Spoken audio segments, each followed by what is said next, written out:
In 1999, democracy returned to Nigeria after years of military dictatorship. Since 1999 to date, Nigeria has gone through a serious erosion of everything, including morals, education, infrastructural decay,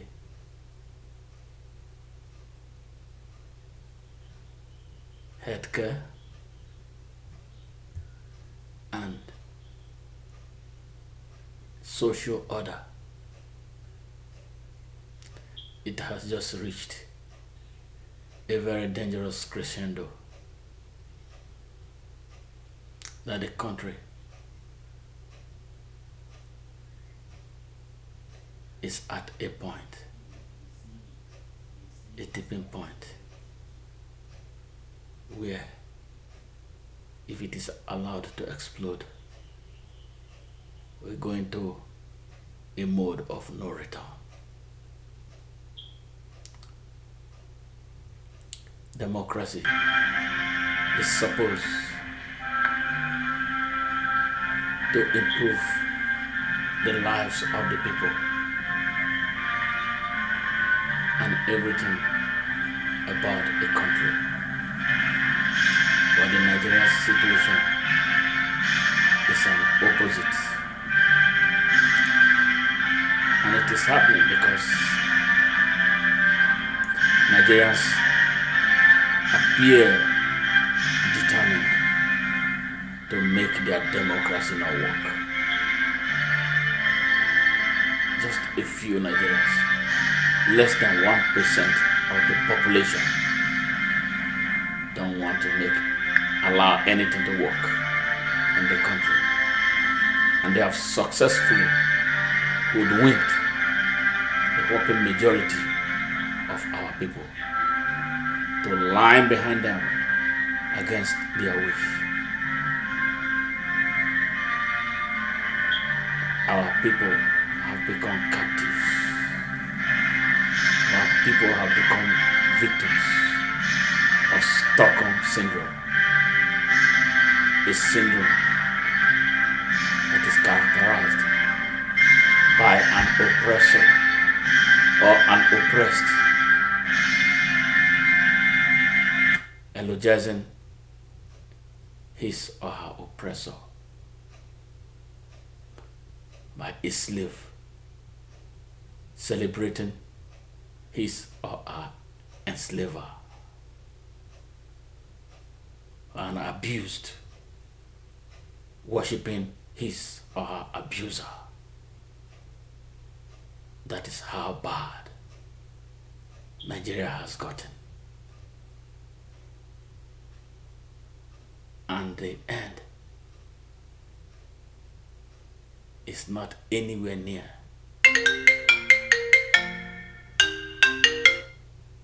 We must, as a matter of urgency, men of conscience and of higher consciousness must come together at this very critical juncture to look for a way forward for Nigeria. 3 weeks ago, the coronavirus made its way into the Nigerian territory, not by choice, but by a deliberate decision of those in power to bring the disease into their fatherland, because they had to wait for some privileged citizens of Nigeria to return with the disease without being quarantined into the country. And they started infecting the people with reckless abandon. A country that has no national database of its citizens cannot do an accurate contact tracing to give a fair understanding of how many people are actually infected by the disease. Our people are swimming in the ocean of the coronavirus, and their only vaccine is prayer from the Almighty God to intervene, or for the Almighty God to intervene.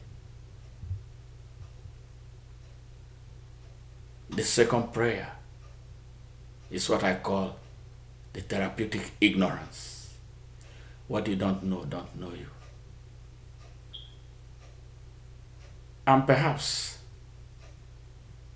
that will help Nigeria escape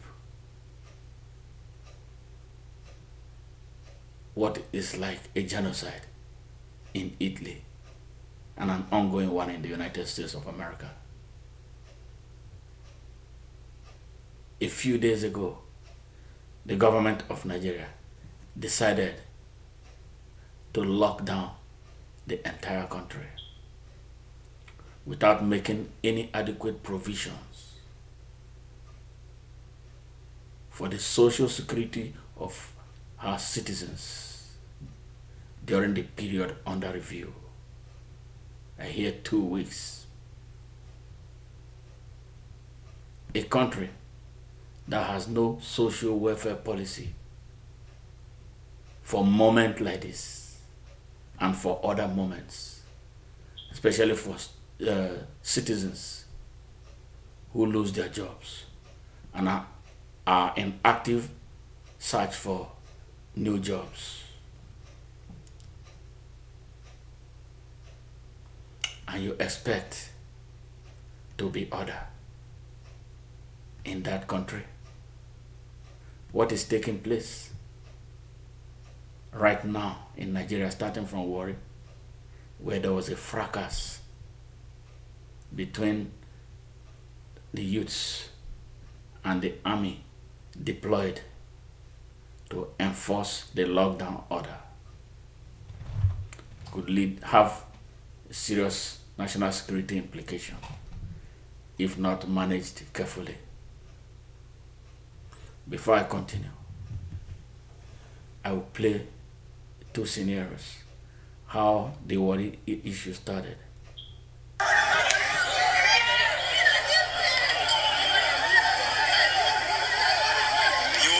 The army person don't keep innocent person. They don't kill the army people now. Casted.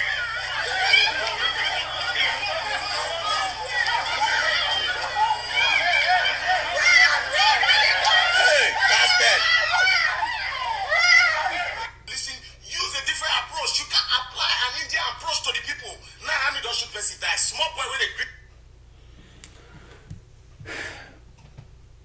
A young man has been gunned down by the soldiers deployed to enforce the lockdown order by the federal government of Nigeria. Nigeria has become a lawless country.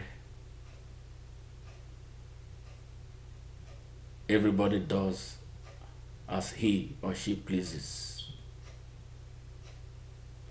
Nigerian soldiers are trigger-happy soldiers. They act with impunity and they can shoot at any slightest provocation because it is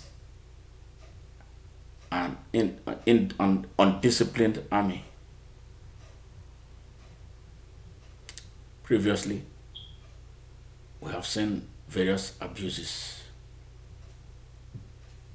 from members of Nigeria's armed forces with impunity, and nobody punishes them. The soldiers in the United States are the best behaved in the public. But in Africa, with special reference to Nigeria. National security agents out of chains and out of control. Now here the response from 2 soldiers deployed. These 2 soldiers ought not to be in Nigerian army. With the choice of language that they use, they are not disciplined. They are just touts who went into the army not because they can fight, but just because they have no jobs. Hear them. What if people that don't buy job? There's no more. Una kiss Ojaba, your mother. I will make sure I fuck your mother skin to skin. That condom. I will fuck her skin to skin, no condom. I will make sure she carry HIV. Your daughters will carry HIV. Your wives will carry HIV. You get mine, ba? You kiss Ojaba, that will burn you. That will burn car. That will burn. Dan Kotomar Bora Ubanku. Kinaji ko? Oko kanaji, kunaji ko? Kunaji labarin. So those are touts in Nigeria's military uniforms. This is so sad. And this is what is happening in our country right now. Lockdown has led to fatalities. I heard 2 soldiers were killed in retaliation for their slaying of that youth in Warri. And I can tell you that this thing might spiral out of control.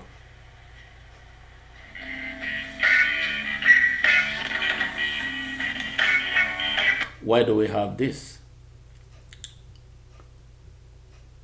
Bad leadership, tragic failure of leadership, visionless leadership at all levels of government in Nigeria. The youths have nobody to look up to. There are no role models anymore. Politicians operate and kill, destroy indiscriminately with youths, and nobody does anything to them. Yeah, we blame the youths. We blame the youths. At times I blame them. But sometimes I look back and look at their situation. Where there is no teacher, the student cannot learn anything. Our young people are made to teach themselves, and they don't know what to teach. They start imbibing wrong doctrines. That is why majority of them are the way they are.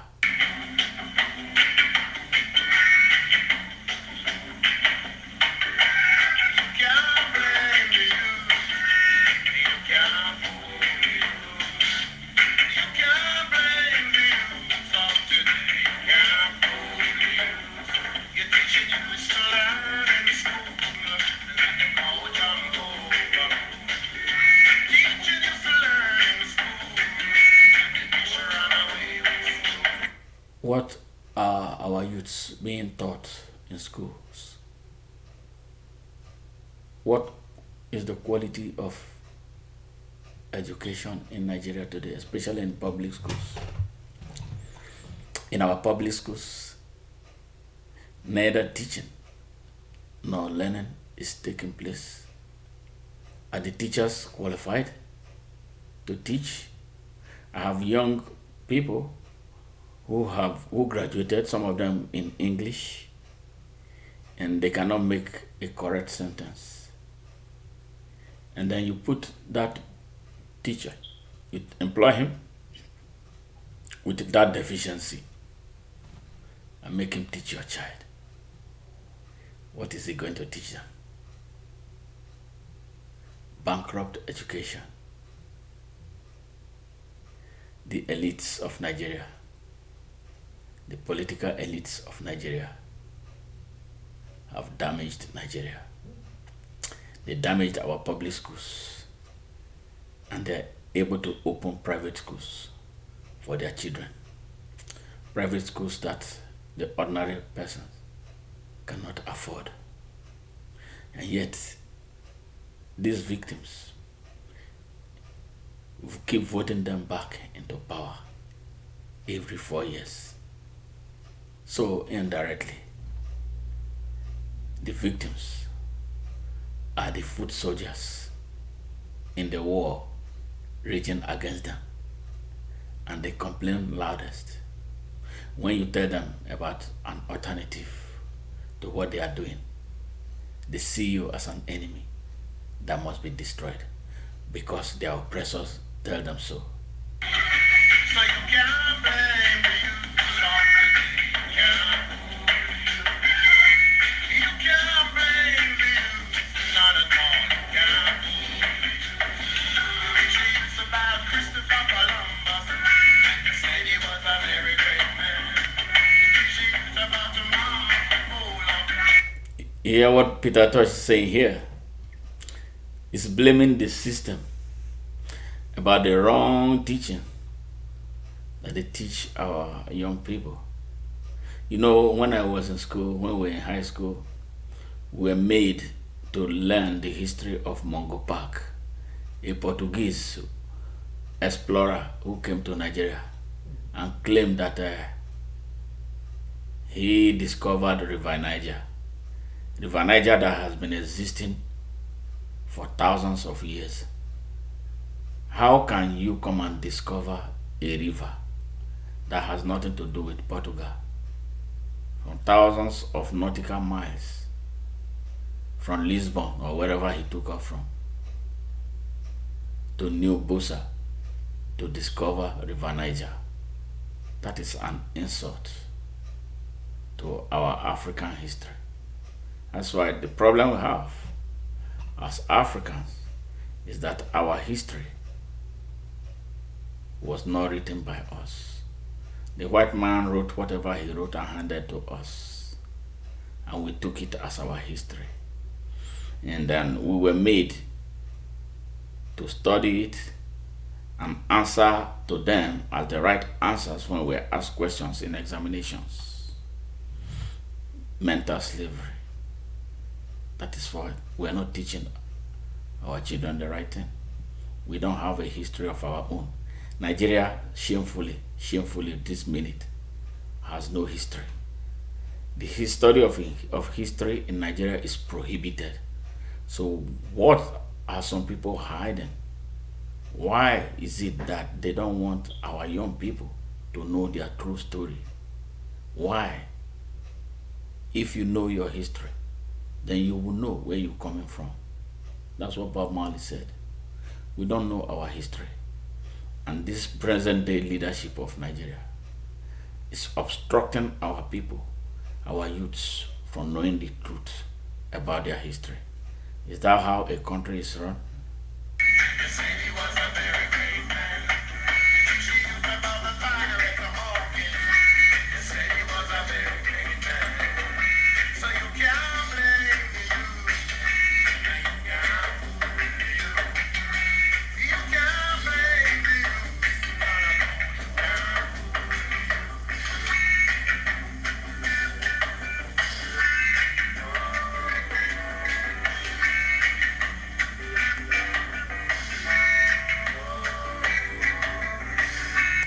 All our youth know today,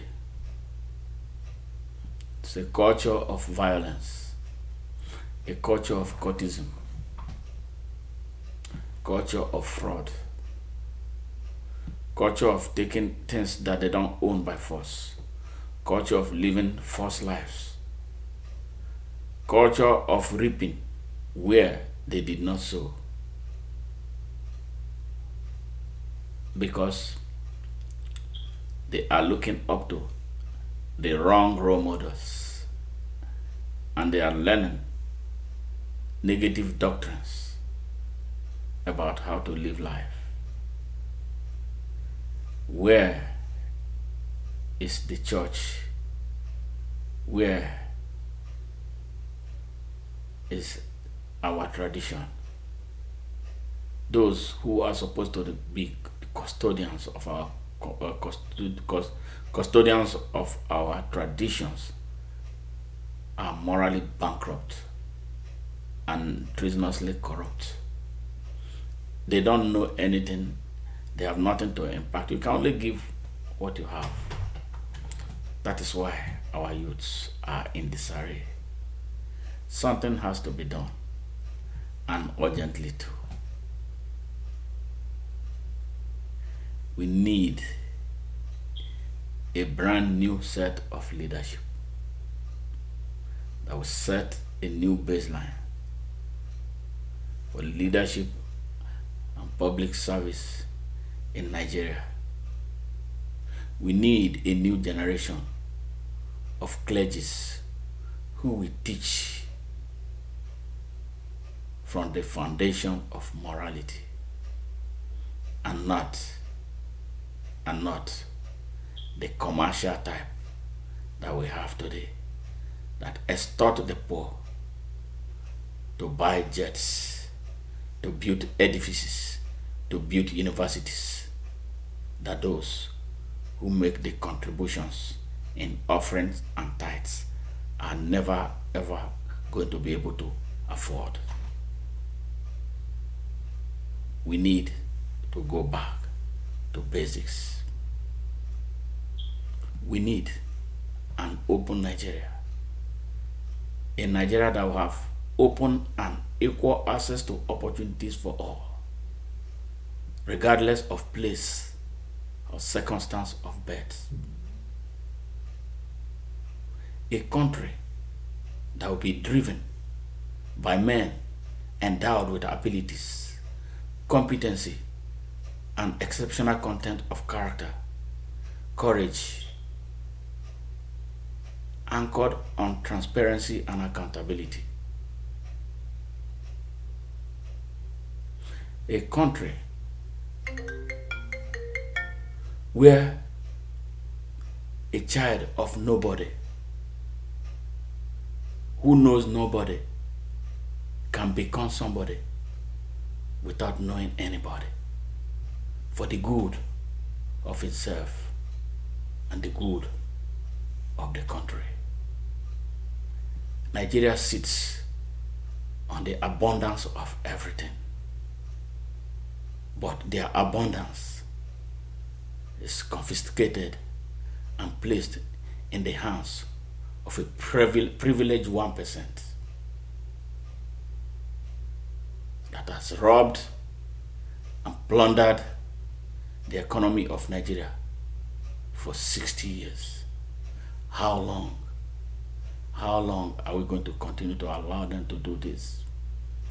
I ask you, my fellow Nigerians, in Nigeria and around the world, how long are we going to be quiet while our country is run down? There's hardly anything left of Nigeria now. Education is messed up. Healthcare delivery is destroyed. We live in darkness, which impact negatively on the economy. The infrastructures are all run down. The national security is compromised because of massive unemployment of the people. And you think it is not your business to intervene? Every institution in Nigeria is ailing without exception. How long? How long? How do we want history to judge us when we quit the stage? How do we want the next generation to view us when they mount the saddle? They will see us people who squandered their future years before they were born. I am inviting you, Nigerians, from everywhere, those who are sitting on the fence. Conspiracy of silence is treasonous, is criminal at this moment in our nation's history. You must come out from wherever you are right now. Let's put hands together and rescue this great country, this great diversity, this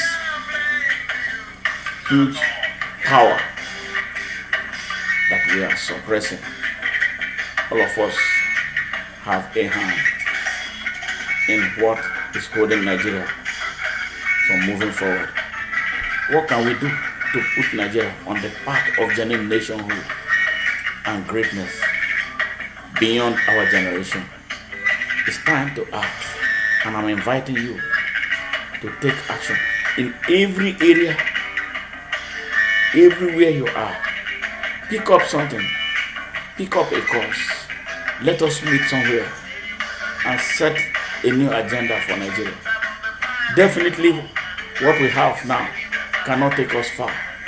It's only going to take us to a breaking point. The break-up of Nigeria will lead to a regional catastrophe. The entire West African sub-region is sure to be destabilized, and half of Africa will go down with Nigeria. We must be very careful, especially those who are agitating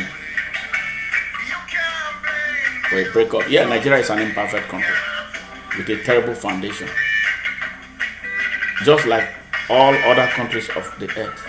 It's terrible that all African countries are fake. Yes, but we are here. We are men. Let us come together and use our minds to undo what we believe is wrong. All those things that are in the way, all those hindrances, those encumbrances that is making it difficult for us to move forward. That is what we need to do now. We can achieve it with our minds, and not with guns.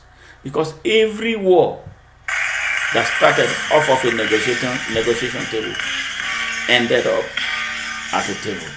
So why can't we avoid this blood? So we are trying to.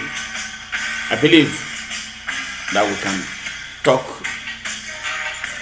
through the problem of Nigeria and find a lasting solution. It's just the elites versus the people of Nigeria. They give us religion, they give us politics, they give us tribes. These people are devious bigots. They are hypocrites. They rob us, take our commonwealth outside the shores of Nigeria. Thank you, coronavirus, that has kept everybody in prison now in Nigeria. Otherwise, by now, they would have all fled and leave the inferno to consume the ordinary people. Now they are buying bags of rice all over the place. But that's not enough. That is an unorganized effort. We need Nigeria to be run through laws and policies that will benefit every Nigerian, regardless of his or her status, regardless of his place or circumstance of death. That is what we need. We want to be benefiting from the solid minerals in Zamfara, Sokoto, Kano, Kebbi, everywhere, just as much as we have benefited from the oil in the Niger Delta. That is what Nigeria is supposed to be. No Nigerian should be discriminated against. No person without capacity, the ability to build and utilize capacity, should occupy any place. We want people who capacity builders to lead Nigeria so they can create access to opportunities for others, including those with mediocre mindsets. This is how a country should be run. Our country is so rich. We have no reason to be hungry. No Nigerian child should be hungry. Nigerians, it is time for us to wait. Some of us, driven by this separatist ideology, are doing they are reacting, they are acting. What they are doing is for personal gains, not the benefit of any people. Nigeria is troubled, but we can solve it. All we need is the right side of leadership, not just at the federal level, at all levels. We can rebuild Nigeria and make Nigeria work again. God bless you and God bless Nigerians. As you stay in a lockdown, we know it is difficult. It's really hard to be in one place because of the type of economy we have, where if you don't go out, you don't earn. People are paid daily, and suddenly that person lost his or her source of income, and it's in one place. It's the toughest thing. I don't know what anybody can do, but I call on Nigerians. I don't believe in the Nigerian government anymore. They can't do anything for anybody. They are out there. The drivers are there to take care of themselves and members of their families. Well, we the sufferers, let us band together, support each other through this process. And I hope that at the end of the day, this virus will not be able to do much damage to Nigeria as it has done in China, Spain, Italy, and now the United States. God bless you and God bless Nigeria.